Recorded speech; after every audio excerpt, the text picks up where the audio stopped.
بالنسبة للشق الأول من السؤال، طبعا الوفد اللي هو كان قادم من داخل سوريا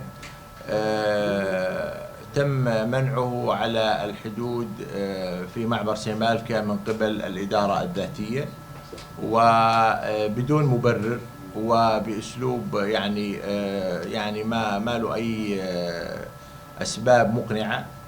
بالحقيقة هذا برسم الإدارة الذاتية التي تدعي الديمقراطية وتدعي قبولها بالحوار والرأي الآخر، وأنه يكون هناك أحزاب وقوى سياسية تخالفها الرأي في سوريا.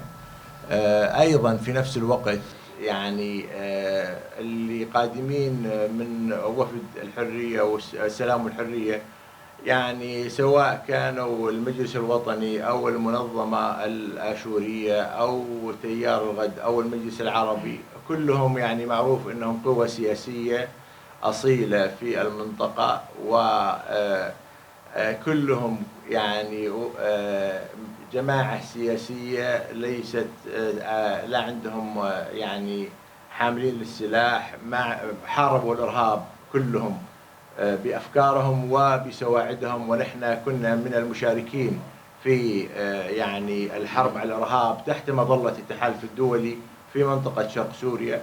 فهذا السؤال برسم الإدارة الذاتية وبرسم الولايات المتحدة الأمريكية. القنوات الناطقة بالعربية إذا حدا بده يسأل.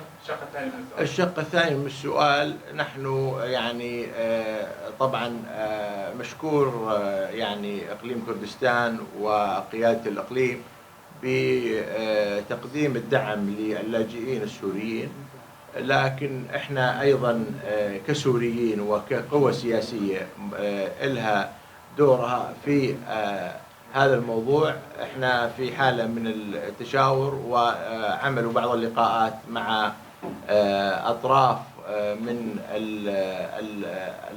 اللاجئين في الإقليم، و يعني إن شاء الله الفترة القادمة احنا راح نقوم بمبادرة باتجاه اللاجئين وباتجاه الدعم الإغاثي في المنطقة في الداخل. احنا ضد كل يعني قوى غير سورية تعمل على الأرض السورية، واحنا نأمل في يوم يعني من الأيام خروج جميع الميليشيات وخروج جميع القوى الأجنبية من سوريا.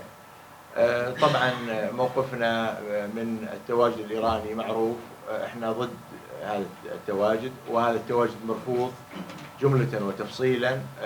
تعرف الآن سوريا هي ساحة موجودة فيها كثير من الميليشيات ومن القوى غير السورية مع الأسف، ولكن إن شاء الله يعني نأمل أنه بالسنة القادمة كثير من هذه القوى بإذن الله تخرج من سوريا.